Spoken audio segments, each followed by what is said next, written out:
ஏற்கனவே எதிர்க்கட்சி தலைவர் எடப்பாடி பழனிசாமி இது ஒரு பாதி நீதி அப்படின்னு சொன்னாரு. இப்ப இந்த யார் அந்த சாருன்னு வராதனால இது ஒரு முழுமையான தீர்ப்பு இல்லைங்கிற மாதிரி தனது அறிக்கையில சொல்லியிருக்காரு. அதே நேரத்துல இப்போ இதுதான் இப்போ அவர் இந்த நீதிமன்ற தீர்ப்புக்கு களங்கம் விளைவிக்கிற மாதிரில போயிடுது. அவர் சொல்றது இந்த நீதிமன்ற தீர்ப்பு குறை சொல்ற மாதிரி போயிடுது. அப்படி சொல்றது தவறு இல்லையா? நீதிமன்ற தீர்ப்பு உதாசனப்படுத்துறதா ஆயிடாதா? அதுக்கு உள்நோக்கம் கற்பிக்கிறதா ஆயிடாதா? அதான் தெளிவா சொல்லிட்டாங்களே. எலக்ட்ரானிக் டிவைசஸ் ப்ரூவ் பண்ணிடுச்சு. ஏர்டெல் அது நிறுவன அதிகாரி சொல்லிட்டாரு. அந்த நேரத்தில் அப்படி ஒரு கால் எங்கேயும் போகவே இல்லைன்னு சொல்லிட்டாங்க. அப்படி சொல்றது இப்போ தவறு. அப்படி சொன்னால் நீதிமன்றத்தை அவமதிக்கிறதாக இல்லை.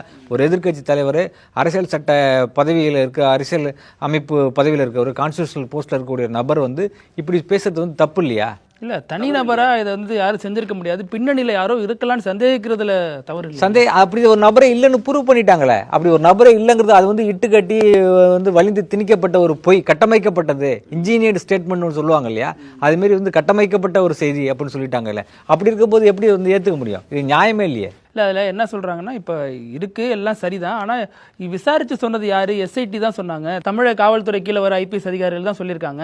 அதில் சில விஷயங்கள்லாம் அவங்க விட்டுருக்கலாம் அப்படிங்கிற அடிப்படையில் தான் தமிழிசை சவுந்தரராஜன்லேருந்து பலரும் இந்த கருத்தை சொல்கிறாங்க. இல்லை அது அவங்களோட அரசியல் லாபத்துக்காக, பொலிட்டிக்கல் மைலேஜுக்காக சொல்கிறாங்க. அது சட்டப்பூர்வமாக நிரூபிக்கப்பட்டதுக்கு இவங்க ஒரு உள்நோக்கம் கற்பிக்கிறத ஏற்றுக்க முடியாது. அது நியாயமானதும் இல்லை, சட்டப்படி ஏற்கத்தக்கதும் இல்லை. இங்கே சட்டப்படியும் அதாவது அறிவியல் ரீதியாக மெய்ப்பிக்கப்பட்டுருச்சு. எலக்ட்ரானிக் ஆவணங்கள் கொடுக்கப்பட்டிருக்காங்க.